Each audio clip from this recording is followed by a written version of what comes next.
Sahabat Shalom, Bapak Yahweh memberkati saudara sekalian. Haleluya. Pagi ini saya akan mengajak kita bersama-sama membaca renungan kita, saudara-saudara. Mari kita buka di dalam kitab Yakobus pasal 5 ayatnya yang ke-17. Yakobus pasal 5, kita akan membaca ayat yang ke-17. Setelah ketemu, saya akan bacakan untuk saudara. Demikianlah bunyinya. Elia adalah seorang yang sama alamiahnya dengan kita, dan dia telah memohon dalam doa agar tidak turun hujan, dan hujan tidak turun ke bumi selama 3 tahun dan 6 bulan. Saudara yang terkasih, di ayat bacaan kita ini saya akan sama-sama kita renungkan tentang Elia. Di ayat ini dikatakan Elia adalah seseorang yang sama alamiahnya dengan kita. Berarti saudara dengan Elia itu sama, saudara. Tetapi kenapa ternyata kok tidak sama faktanya? Justru berbeda. Elia berdoa dan doanya itu didengar oleh Tuhan, dan dia gak tanggung-tanggung. Dia berdoa supaya tidak ada hujan, dan betul pada waktu itu tidak ada hujan selama 3,5 tahun. Nah, yang saya ingin sama-sama kita renungkan adalah apa sih yang membedakan antara Elia dengan kita? Untuk kita bisa melihat perenungan ini, saya akan ajak saudara untuk masuk ke dalam kisahnya yang sesungguhnya di dalam kitab Melehim Alef atau kitab 1 Raja-Raja pasal yang ke-17. Saya akan bacakan untuk saudara kisahnya yang cukup menarik ini. Demikian bunyinya, Melehim Alef pasal 17 ayat 1 dan seterusnya.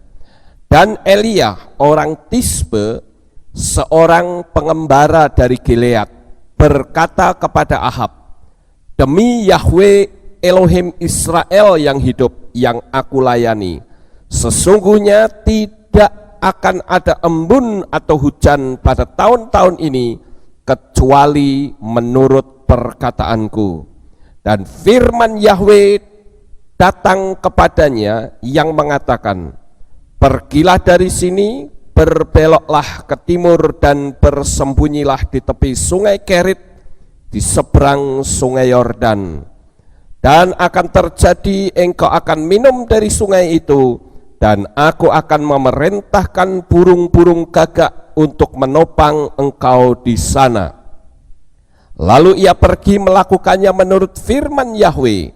Maka dia pergi dan tinggal di tepi sungai Kerit di seberang Yordan. Sampai di sini pembacaan kita, saudara-saudara. Nah, di sini ada satu hal yang saya rasa sangat menarik, yaitu alam itu bisa tunduk kepada Elia, saudara. Dikatakan di sini di ayat yang pertama, ya, demi Yahweh Elohim Israel yang hidup, yang aku layani, sesungguhnya tidak akan ada embun atau hujan pada tahun-tahun ini kecuali menurut perkataanku. Perhatikan kata kecuali menurut perkataanku. Jadi seolah-olah alam semesta ini sudah diblok oleh dia. Tidak ada satupun yang bisa mengubah alam kecuali ucapan dari Elia. Apa sebetulnya yang membedakan antara Elia dengan kita, saudara? Elia seolah-olah bisa menjadi agennya Tuhan. Apapun yang Elia katakan, Tuhan melakukannya. Saya menemukan di sini ada beberapa hal yang bisa kita tarik pelajaran di dalamnya. Elia yang dikatakan sebagai manusia yang sama dengan kita, tetapi ternyata berbeda. Dia memiliki power di dalam doanya. Yang pertama adalah Elia tidak peduli itu raja atau bukan. Kalau salah, dia katakan salah. Artinya Elia tidak melihat status manusia. Pada zaman Raja Ahab, saudara-saudara, kita tentu tahu bahwa Raja Ahab ini adalah seorang raja yang baik sebetulnya. Raja ini juga menyembah kepada Bapa Yahweh. Tetapi dia punya istri itu jahatnya luar biasa, yang disebut dengan Ratu Isabel. Perjalanan kehidupan Ahab ini dalam sistem pemerintahannya itu seolah-olah diatur bukan oleh Ahab sebagai raja, tetapi oleh istri. Dan yang lebih parah lagi adalah pada zaman itu semua orang Israel sampai berbalik meninggalkan Yahweh. Dan ini sangat menyakitkan, saudara. Kita saat ini sedang terus berusaha untuk membawa kembali orang-orang yang meninggalkan Yahweh, orang-orang yang menolak nama Yahweh, supaya percaya kepadanya. Tapi orang pada zaman itu, mereka menyembah kepada Baal. Karena rupa-rupanya Ratu Isabel ini, dia memiliki orang-orang atau pendeta-pendeta, pimpinan-pimpinan dari kuil-kuil dewa Baal pada zaman itu. Sehingga orang Israel nyaris semuanya memanggil nama Baal, meninggalkan Yahweh. Dan di situ Elia mendatangi Raja Ahab. Dia tidak peduli dengan status seseorang, saudara. Dia tidak berkata, daulat paduka Tuanku Raja yang maha mulia, aku datang ke tempat ini, aku mau memohon kepadamu agar kiranya engkau bisa kembali kepada Bapa Yahweh. Oh tidak, Elia tidak berkata begitu. Elia dengan tegas berkata, karena engkau telah membelakangi Bapa Yahweh, maka tidak akan ada embun, tidak akan ada hujan, kecuali kalau aku katakan. Jadi di sini yang membedakan yang pertama adalah karena Elia tidak peduli itu status raja atau bukan. Yang gak urusan. Yang dia urusan adalah aku harus menyampaikan firman Tuhan agar semua orang berbalik kembali kepada nama Yahweh. Berbeda dengan pendeta-pendeta zaman sekarang, saudara. Pendeta zaman sekarang dia sudah ketakutan dengan status. Nanti saya dipecat bagaimana, saya sudah ngerti nama Bapa, tapi kalau saya sampaikan bagaimana nanti kalau jemaat lari, bagaimana nanti saya bisa makan atau tidak kalau jemaatnya bubar. Semua melihat ke samping, bukan melihat kepada Bapa Yahweh. Hal ini sangat berbeda sekali dengan Elia. Elia tidak peduli apakah dia nanti mau dibunuh kek, apakah dia nanti mau dipenjara, dia gak urusan. Pokoknya dia harus sampaikan kebenaran itu. Saya menghimbau kepada jemaat Kehilat Alef Tau di Magelang ini. Saya ingin agar jemaat Tuhan di tempat ini jangan lihat status manusia. Jangan pernah takut kepada status manusia. Apa yang Tuhan perintahkan untuk memberitakan namanya dimasyurkan, masyurkan saja. Amin, saudara-saudara. Kita harus lebih konsekuen dengan Tuhan daripada takut kepada manusia. Engkau takut kepada manusia, engkau bisa bermasalah besar dengan Bapa Yahweh. Bahkan ada ayat firman Tuhan yang mengatakan, jikalau engkau malu mengaku aku di hadapan manusia, aku pun malu mengaku engkau di hadapan Bapa. Itu ucapan Yesua terhadap orang-orang yang sudah percaya kepadanya. Kita harus memberitakan kebenaran. Setidak-tidaknya kalau saudara ada yang berkata, aku tidak bisa cara ngomong, gampang saudara. Saudara tanya saja sama orang itu, kamu mengakses internet atau tidak? Kalau mengakses internet, kasih alamat website kita saudara. Alamatnya mudah, www.aleftau.com, gampang sekali. Atau saudara kasih tahu kepada mereka untuk langsung masuk ke YouTube. Ketik aja Lukas Sutrisno. Begitu ketemu foto saya yang merah, tinggal diklik, itu sudah video kita semua. Gampang caranya saudara. Yang penting jangan pernah mulut kita berdiam diri untuk memberitakan namanya yang ajaib. Amin. Yang kedua adalah, apa yang membedakan antara Elia dengan kita? Memiliki prinsip yang kuat atas kebenaran. Sekalipun kebenaran itu terkadang harus berhadapan dengan kesulitan yang datang. Setiap orang yang tadinya tidak pernah mengenal nama Bapa, begitu percaya kepada Bapa Yahweh, rata-rata mereka selalu menghadapi kesulitan. Tetapi jangan pernah takut saudara. Percayalah bahwa Bapa Yahweh yang Maha Kuasa itu sendiri yang akan membela kehidupan saudara.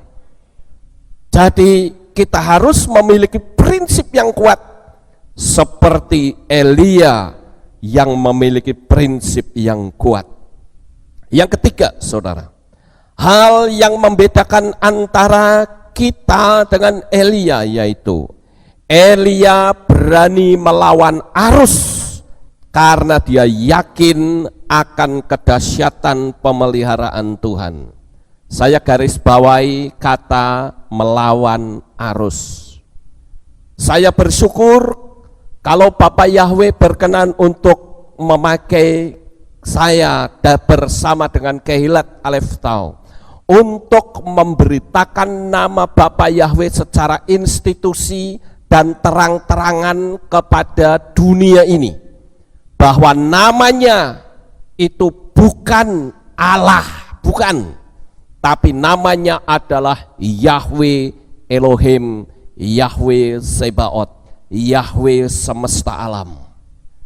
Kita bersyukur saudara, karena sekalipun kita ada di satu kota yang kecil, tetapi Bapa Yahweh berkenan untuk memakai kita semuanya untuk memberitakan namanya. Amin. Secara institusi gereja di Indonesia, kitalah yang nomor satu untuk memberitakannya. Kalau secara umum, wah itu pasti Pak Dr. Suradi, ya itu kan bukan dari institusi gereja, tapi secara institusi gereja, walaupun sudah ada ADART yang mengatakan bahwa nama Bapa itu adalah Yahweh. Saya pernah melihat ada satu ADART di satu gereja yang sudah tua gereja ini, tetapi sayang yang diberitakan bukan itu. Yang diberitakan adalah Tuhannya orang lain saudara. Tetapi kita memulai menyatakan kemuliaan, menyatakan namanya secara terang-terangan. Dan saudara adalah orang-orang yang dipakai oleh Bapa Yahweh untuk memberitakan namanya yang ajaib. Hal yang berikutnya yang menarik dari apa yang bisa kita renungkan tentang peristiwa Elia bersama dengan Raja Ahab adalah, saudara perhatikan pada waktu Elia sudah menyampaikan bahwa tidak akan ada turun hujan kecuali dia ngomong, Elia tidak pernah menduga kalau Tuhan itu kirim burung gagak. Ini luar biasa. Ketika Elia mengatakan bahwa tidak akan turun hujan, dia bisa kena masalah enggak saudara? Kena, karena seluruh Israel pada waktu itu betul-betul tidak ada hujan. Dan itu pun berdampak karena dia. Itu satu problem, itu satu masalah. Dan luar biasanya adalah Tuhan perintahkan untuk Elia bersembunyi di tepi sungai Kerit. Dan yang ajaib di sini Elia itu tidak pernah menduga kalau Tuhan itu mengirim burung gagak. Artinya apa, saudara? Artinya adalah ketika kita berhadapan dengan problem, berhadapan dengan masalah, jangan pernah kita menduga-duga akan datangnya pertolongan. Artinya begini, ketika saudara sudah berdoa, minta pertolongan kepada Bapa Yahweh atas problem saudara, yang di sini saya gambarkan problem yang terjadi di seluruh Israel mengalami kekeringan. Saudara yakin nggak bahwa doa saudara itu didengar oleh Bapa Yahweh? Yakin, puji Tuhan. Tapi dilarang keras otak kita merekayasa. Lalu saudara berpikir, wah, jangan-jangan yang akan dipakai Tuhan untuk tolong saya itu si A, si B, si C, karena dia orang-orang yang rasanya mampu menolong saya. Jangan pernah menduga itu, saudara.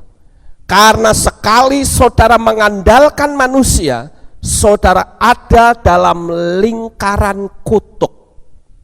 Ada ayat yang mengatakan terkutuklah orang yang mengandalkan manusia, atau terkutuklah orang yang tidak mengandalkan Tuhan. Jadi jangan pernah merekayasa nanti siapa yang akan dipakai oleh Tuhan untuk tolong kita. Jangan pernah. Biarkan Tuhan sendiri punya acara dengan saudara. Yang saudara lakukan hanyalah cukup percaya saja bahwa pertolongan itu pasti datang. Haleluya. Atau saya mungkin katakan, jangan pernah mencoba untuk membantu Tuhan dengan ide-ide cemerlang saudara. Di hadapan Tuhan itu enggak cemerlang, saudara. Karena Tuhan itu punya jutaan bahkan triliunan cara untuk menolong saudara. Andalkan dia saja. Dan saya percaya pertolongan Tuhan itu tidak pernah terlambat. Hal yang kedua adalah Tuhan menyuruh Elia untuk bersembunyi di tepi sungai Kerit. Dan di sini ternyata Elia itu tidak memilih tempat, saudara. Ketika Tuhan berkata, pergi kamu ke tepi sungai Kerit, Elia tidak membantah dan berkata, Tuhan, kenapa sih kok di tepi sungai? Aku punya tempat sendiri yang rasanya lebih nyaman deh.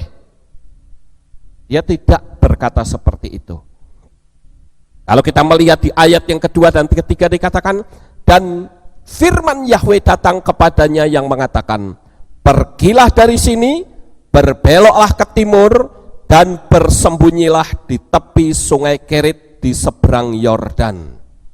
Dan akan terjadi, engkau akan minum dari sungai itu, dan aku akan memerintahkan burung-burung gagak untuk menopang engkau.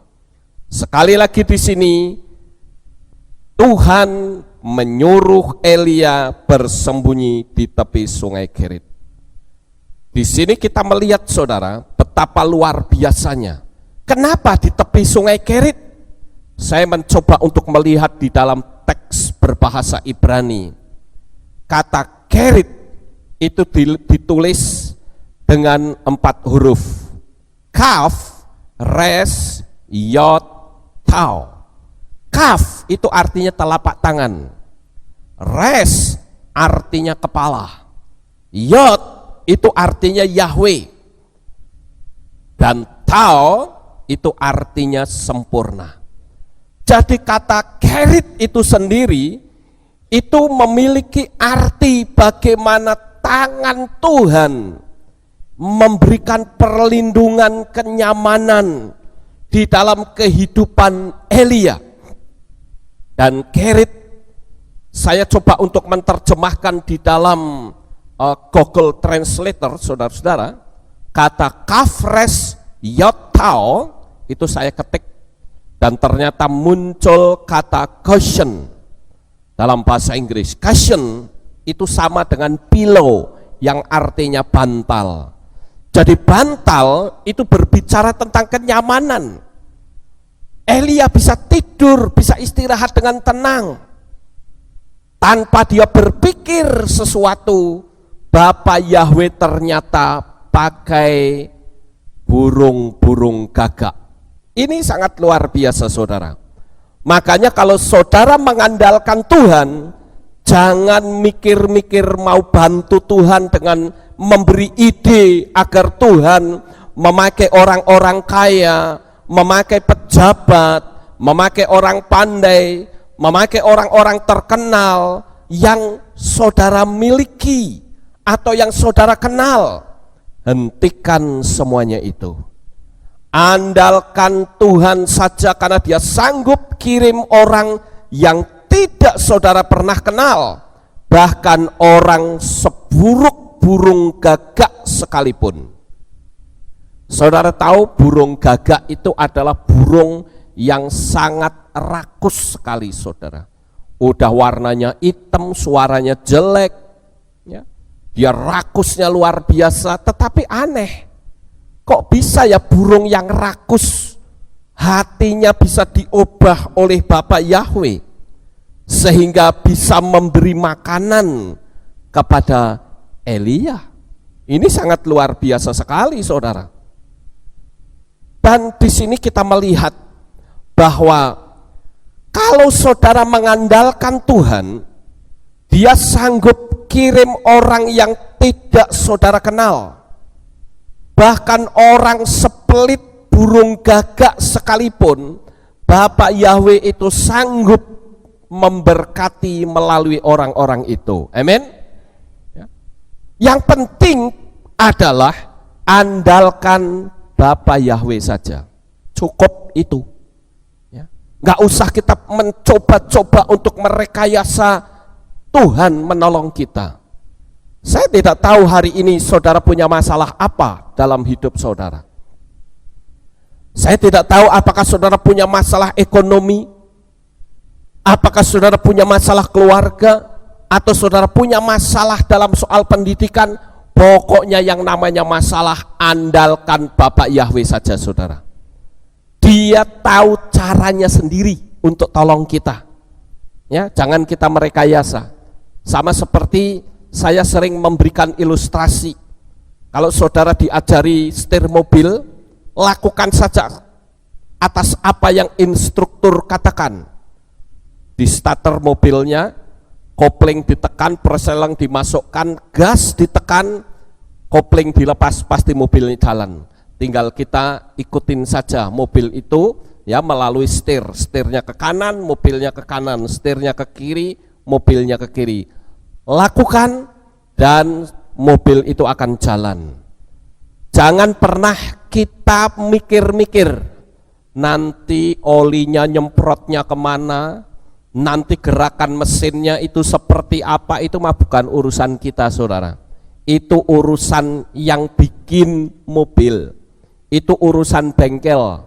Urusan kita adalah lakukan saja, just do it, dan miracle terjadi dalam hidup saudara. Haleluya. Nah, saudaraku yang terkasih, nyatanya ketika tepi sungai Kerit atau sungai Kerit itu sudah habis airnya, nyatanya Tuhan sanggup memberkati lagi dengan cara yang unik, yaitu melalui seorang janda di Sarfat, bukan janda kaya. Pada waktu itu Tuhan berkata kepada Elia, kamu pergi tinggalkan tepi sungai Kerit, karena sungainya sudah habis airnya, dan aku akan mengirimkan kepadamu seorang janda. Dia tidak akan pernah berpikir jandanya ini janda kaya yang kalungnya banyak, enggak. Dia hanya berpikir pokoknya saya percaya apa yang Tuhan kirim pasti ada berkat, ada mujizat. Nyatanya saudara, Di sini Tuhan mengirim seorang janda dari Sarfat. Bukan janda kaya, tetapi janda yang miskin. Jadi sekali lagi, jangan pernah kita kagum kepada manusia, tetapi kagumlah kepada kehebatan Bapa Yahweh. Karena dia bisa menciptakan masalah itu menjadi jalan keluar hidup saudara. Jadi hari ini, jikalau saudara punya masalah, saudara yakin saja bahwa Bapa Yahweh itu pasti memberkati dan menolong saudara. Saudaraku yang terkasih, hal yang lain lagi di sini yang bisa kita perhatikan adalah bagaimanakah mujizat itu terjadi. Ternyata di sini ada kunci rahasianya.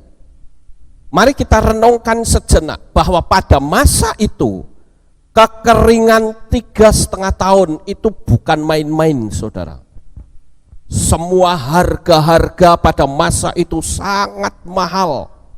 Dan saudara tahu, harga yang paling mahal bahkan melebihi emas pada masa itu menurut saudara apa? Air. Bagus sekali. Karena di masa kekeringan yang hebat itu, harga air bisa lebih tinggi dari emas.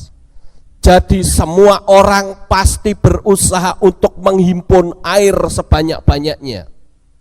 Tetapi saudara tahu, ketika Elia sudah berhadapan dengan sekitar 400-an nabi-nabi Baal yang berada di Gunung Karmel untuk perlombaan iman, saudara tahu, Elia masih mengejek nabi-nabi Baal itu. Ketika mereka mulai menoreh-noreh diri, mereka berputar-putar mengelilingi mezbah bakaran yang mereka panggil tidak pernah datang.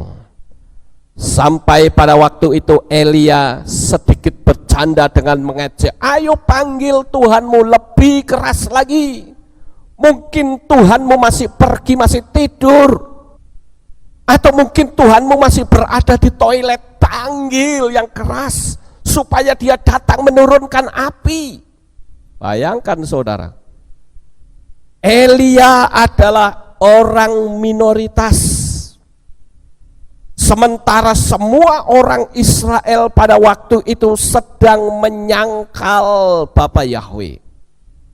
Dan Elia berani melakukan itu, saudara. Dia tidak takut dengan 400-an Nabi Baal. Elia hanya yakin bahwa Bapa Yahweh akan menyatakan mujizat dan kuasanya. Setelah mereka kecapean karena tidak mampu memanggil Tuhannya mereka, sekarang giliran Elia dengan berkata, sekarang mezbah ini siram dengan air. Saudara pernah nggak merenung? Ketika mereka disuruh menyiram mezbah itu dengan air, orang-orang yang datang ke situ tuh punya air semua, saudara.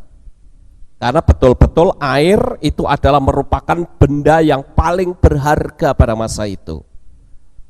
Ketika Elia berkata, siram mezbah ini dengan air, kira-kira orang berpikir bagaimana? Wah, ini nekat ini orang. Kalau saya menyiram mezbah ini dengan air, ya kalau nanti ada api yang turun, lah kalau tidak, kan saya nggak punya air lagi kalau begitu. Ternyata orang Israel dia lakukan. Begitu Elia berkata siram dengan air, berarti dengan kata lain, apa yang kamu miliki yang paling kamu anggap berharga, serahkan sepenuhnya kepada Tuhan, dan Dia akan kasih ganti yang luar biasa. Saudara tahu, orang Israel itu menyiram mezbah itu dengan air. Kitab suci mengatakan sampai air itu melimpah membentuk satu selokan. Dan Elia panggil api dari Shamayim, dan secara tiba-tiba api dari Shamayim itu muncul. dan menjilat mezbah bakaran yang sudah basah oleh air. Dan pada masa itu, saudara, Elia lalu berkata, habisi semua pendeta-pendeta palsu ini yang membuat kalian jadi tersiksa, yang membuat kalian jadi mengalami kesulitan, bunuh semuanya. Saudara tahu, Elia pada waktu itu, saya yakin dia tidak lakukan sendiri, tapi bersama dengan orang-orang Israel, dia bunuh pendeta-pendeta Baal itu. Dan apa yang terjadi? Hujan turun atau tidak? Turun, saudara. Mereka menyerahkan air, mereka mendapatkan air. Ketika saudara percaya kepada Bapa Yahweh, mungkin saudara harus kehilangan uang, saudara kehilangan sahabat, saudara kehilangan famili atau handai tolan atau siapa saja orang-orang dekatmu. Tetapi percayalah, engkau relakan itu, Tuhan akan ganti lebih lagi. Jadi hari ini saudara, dari apa yang sudah saya sampaikan, kita mendapatkan satu pelajaran yang luar biasa. Jangan pernah takut menghadapi setiap tantangan sebesar apapun. Selama kita mau hidup berkenan di hadapan Bapa Yahweh, pertolongan itu selalu datang kepada saudara sekalian. Sukses besar untuk saudara, Bapak Yahweh memberkati. Haleluya.